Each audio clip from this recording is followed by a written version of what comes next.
All right, y'all.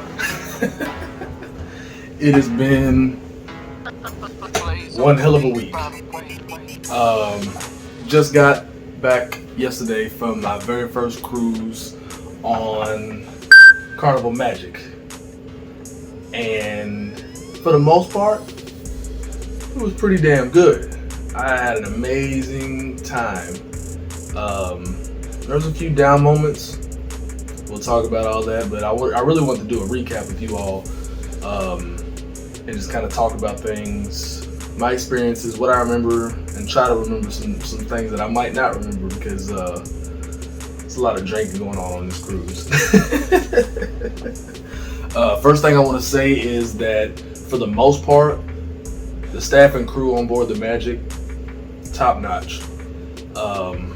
There were a few occurrences that I had that I'm currently in contact with Carnival about, trying to get that taken care of. First thing being, before we got on, it was announced that our cruise would not require masks, except for in certain areas, and then areas that are also going to be labeled. And you see these signs that you walk past, and they say, mask required beyond this point, and that's pretty much most of the dining areas. And for the most part, I think we all followed that pretty damn well. There was a occurrence where, going back by the aft side by where the buffet is at, there was a lady that would yell at me and my homeboy every time that we would pass her by.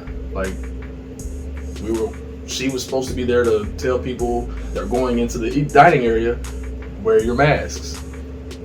We weren't going into the dining area. We weren't even going past her sign. She literally had no reason to tell us that. But every time we walked past her, it was, put on your mask, and we're standing there and drinking at the same time. So that was one occurrence. It's not a super big deal, but it needs to be discussed with them, I guess. At least that's my opinion on it. And then the second occurrence was at the nightclub on board Vibe. When the very first night when we were there, we were told you can smoke, you can vape, it's cool. So literally, not just me or the little group that I was hanging out with, shout out to those dudes by the way, just random other people, everybody was smoking and vaping. It was just, yeah, but nobody was being disrespectful, blowing in anybody's face or anything like that. So, and nobody said anything. So nobody, we didn't fear anything of it. So all of a sudden, on the third night, I sit at a table and I'm talking to a few of my friends, and the security guard that was standing at the back by the bar had walked up to me, and he was like, hey, you can't smoke or vape over here. You have to go back to this section of it, which was behind me. It looked like a VIP lounge, I guess you could say.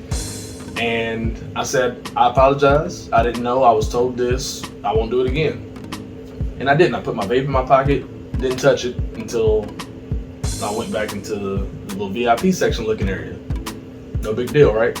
Well, another passenger walks up. I know who he is. I'm not going to say his name. I'm not going to put him on blast or anything like that. It's not that important, that information be known. But he walked up and he pulled out his vape, and he's like, getting ready to go, take a drag off of it. And I was like, yo, don't do that over here. You got to go back here. They tripping off that back there. Just go over there to the VIP section. He goes, I don't give a fuck, and just blows this big cloud. I'm like, all right, that's on you. You made your choice. If they come say something to you, they're going to come say something to you. And literally 30 seconds later, the security guard comes around my left side and starts yelling at me, saying, this is the second time that I've told you not to vape in here. And I turned, I was like, why are you raising your voice to me? First of all, that wasn't me. That was this guy. And I was trying to make sure that he knew before he did it, and he didn't listen. So that's on him. Why are you yelling at me? And he just kept going until the guy finally was like, it was me, and he was trying to tell me, and then all of a sudden he wanted to fall back. And at this point, my thoughts are, you're supposed to be security, you're supposed to de-escalate the situation instead of escalating, but you came over and immediately escalated the situation. That could have been a lot worse. And I think that was handled horribly and very unprofessional, and it's something else that I'm in contact with Carnival about. But other than that, as far as on board ship, everything else, I don't think I could have asked for a better experience. Big shout out to the Carnival Cruise Line group, August 7th through 12th on Facebook. Everybody in that group that I spoke with and that I met on board was absolutely amazing. They made me feel like a total superstar on that ship. Every time somebody seen me, hey Alex, something like, something along those lines, and it was just, I couldn't have felt more comfortable. And me traveling solo, that was a big deal for me, but it was amazing.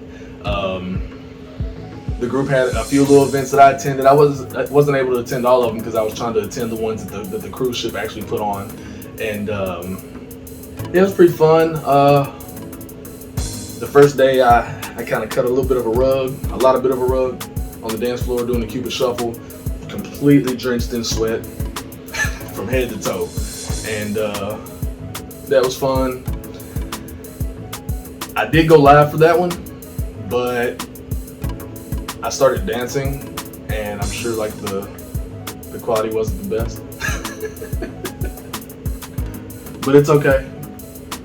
It was still a good time. And then the first port, Half Moon Cay or Half Moon Key, however you want to say it.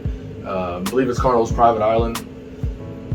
That place, beautiful, absolutely stunning. The only drawback I would say is that sun is intense. I mean, y'all seen the picture I posted up on my Facebook. If you're following my Facebook or a friend of mine, I look like an entire lobster, and I still kind of do. Like, I'm still a little. It's starting to tan out now, but I got crispy out there with sunblock and everything else on. It did not help. That sun is a different monster down there. That, and there was like, some of the stuff on there is man-made, I think, and like when I was walking on the beach, you can't see it, but there was like random like bricks in the sand. I only seen it like once or twice, but I stepped on one at first, and I'm glad I had my tennis shoes on still, because that would have hurt real bad, and it probably would have messed up my entire trip. But we got past that. We went out there, the water crystal clear. Got video for that. We're gonna have all that mixed in. Seemed like little, I don't know what they were, like whitefish. They were like close up to the shore, and then we went out. There were stories of there being like a stingray out there somewhere. I didn't have any goggles, so I didn't get to go out and see if I could really see. I did have the GoPro, but it's kind of hard to see what the GoPro sees when you can't get underwater with it. It's all right. We make things happen. The second port, Nassau. Pardon me if I'm saying that wrong, because I probably am. Don't get me wrong, it was a beautiful port, but it's very ghetto, and just like everybody wants your money. People walk up to you and try to throw these like random bracelets on your arm and like try to. It's for a donation, and if you don't give it to them, they want to start some trouble with you. They did the same thing with necklaces. They actually got two of the members that we went on shore with. They got with the necklaces, but they only gave them like $2 for them. So I mean, it's not really a big deal, but they're very aggressive. Like very aggressive. It almost becomes uncomfortable how aggressive those people are down there. But other than that, it was hot as hell. The sun is intense down there too, but it was. The heat was a different heat there. I don't know how far apart those islands are, but the heat was intense, like way more. I don't know what the temperature was that day, but it was hot as hell. And then the last port that we hit, Bimini, literally made this entire trip for me. The most gorgeous place I've ever laid eyes on. Water was pristine. Sands were soft. It was a little bit hot, but I mean that might have been because I was a little toasted at the time. I did the snorkeling with the Caribbean reef sharks, and I'm not gonna lie, I'm a shark fanatic, but I was nervous as hell. But I took the plunge. Literally, I just jumped in. They gear you up, And one girl went in front of me, and I was like, I'm just gonna go ahead and go in. I went in, and they drop a feeder box, and you get to check out the sharks as they start to draw into that feeder box, and they tell you stay 10 feet away from it. You know, you don't want to get your ass bit. But other than that, it was amazing. My GoPro,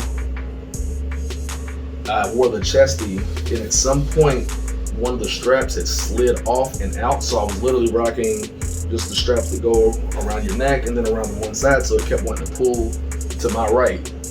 And I'm trying to keep my head down in the water and snorkel and get this footage while I'm still having to manually like aim this camera while it's on my chest.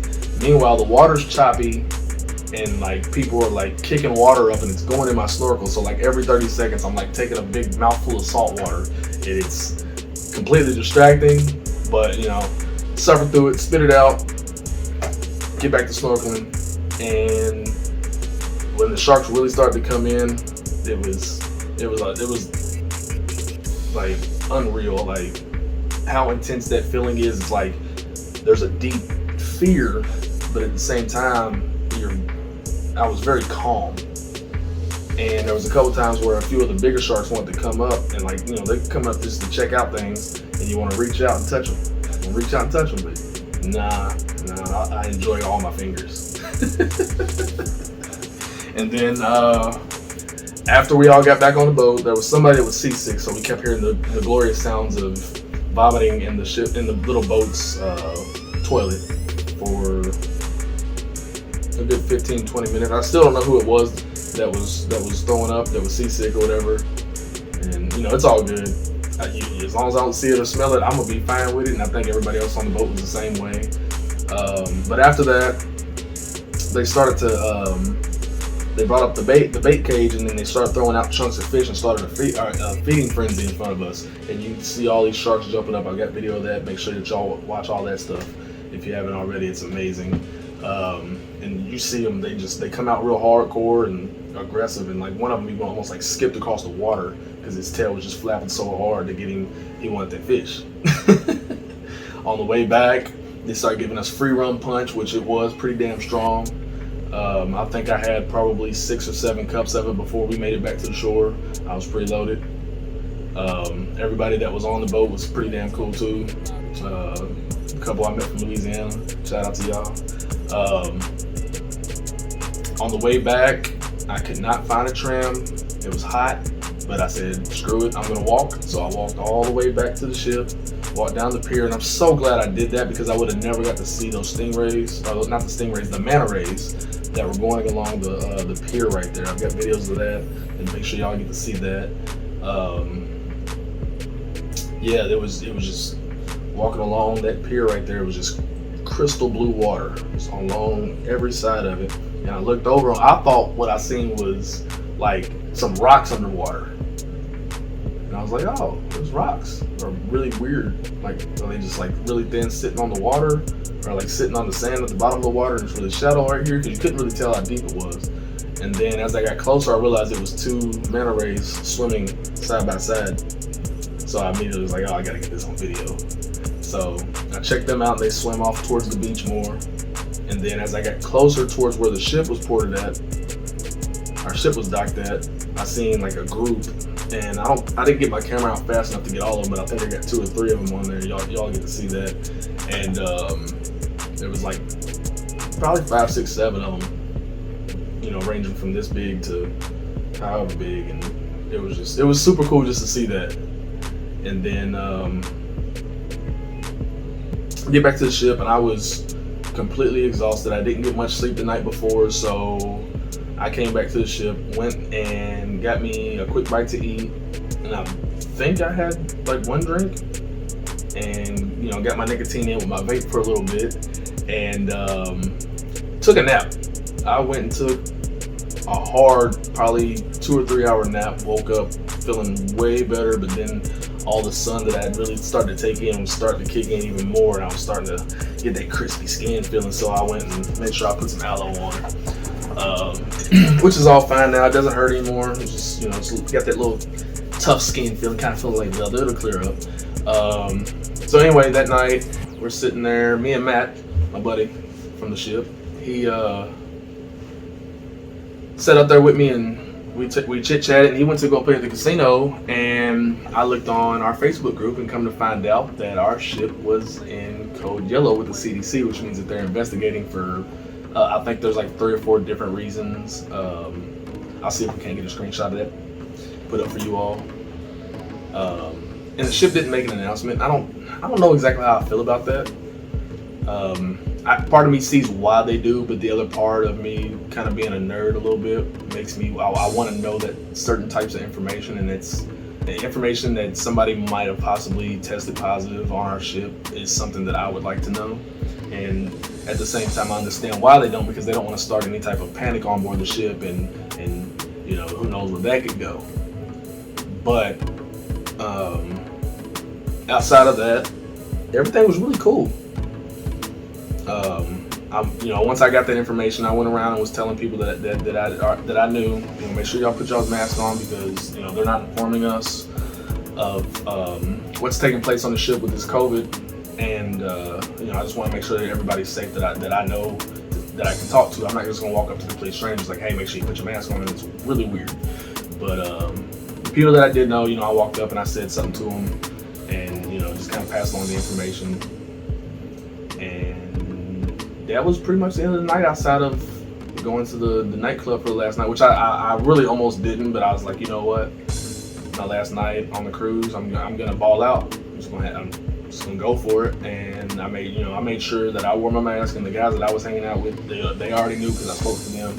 For the most part, we always had our masks on, especially once we were inside the nightclub. The only time that we took them off was when we did go up to the smoke deck later on. But we're all outside, and we were already hanging around each other beforehand anyway, so it is what it is. You know what I'm talking about. And then after that, so the next morning, wake up, and I try to hurry up and pack, because I'm thinking in my mind, my suitcase is only this big, I can pack that in 20 minutes. It took me a little bit longer, but as soon as I got finished packing, my section was called up to go ahead and disembark if you were taking your own luggage off, which I was, because I just didn't feel the point in having somebody else take off my luggage, which is 2 feet tall. Not that big of a deal, I can carry it.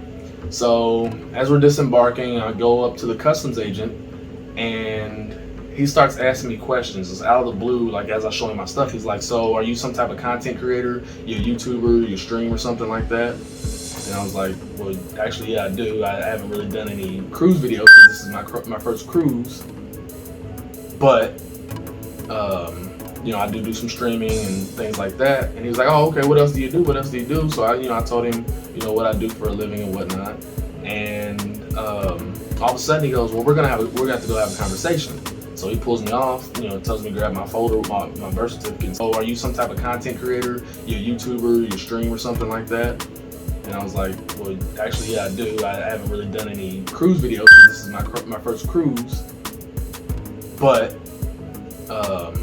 I do some streaming and things like that. And he's like, oh, okay, what else do you do? What else do you do? So I told him, what I do for a living and whatnot. And all of a sudden he goes, well, we're gonna have to go have a conversation. So he pulls me off, tells me to grab my folder with my birth certificate and stuff like that in it. Has me walk all the way down to the other end of the building, and he puts me inside of a holding cell. At this point, I'm extremely lost. No idea what the hell is going on.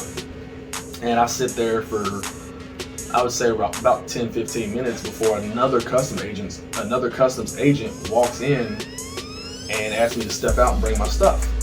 And bring it out there, and they start going through my stuff. They're checking all my clothes, going through the bag with all the GoPro and stuff in it. They're going through my toiletry bag, and the whole time I'm sitting there like, there's literally nothing in there. I haven't picked up anything. I barely bought any souvenirs or anything like that. You're not going to find anything that I did not come on board with, and I made sure for a fact that I did not bring anything on board that I was not supposed to come with.